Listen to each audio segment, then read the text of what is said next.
Hello everyone, welcome back to the channel. So you have been wondering how can you hide or block the adult websites from your family or from yourself on your Chrome browser. Today in this video I'll show you exactly how, so you're in the right place. So let's jump right into it. First you open your Chrome browser, of course, and then I'm gonna show you in two methods how can you do that. So if the first one doesn't work for you for some reason, you can always try the second. So from your Chrome browser, again, go to your settings. So you tap right here on those three dots in the top right corner, and then from here you need to go ahead and find settings. Within settings you find privacy and security. Go ahead and tap on it, and then here you need to go ahead and scroll down until you find security and open it.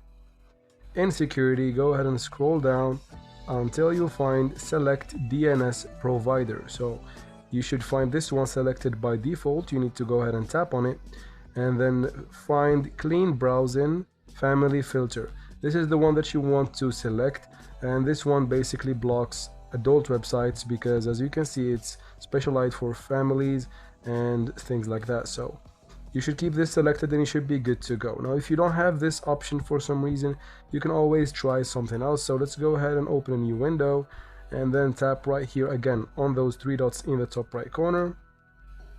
Now we go to extensions and then go to manage extensions, and then here choose Chrome Web Store and simply search for Blocker X, and it should be this one right here. So you just go ahead and add this to your Chrome browser, and the adult content is going to be blocked, as you can see right here, and you should be good to go. And that's it for this video, guys. I hope it was useful. If it was, please like and comment down below. Don't forget to subscribe for future videos like this one, and as always, thank you very much for watching and see you in future videos.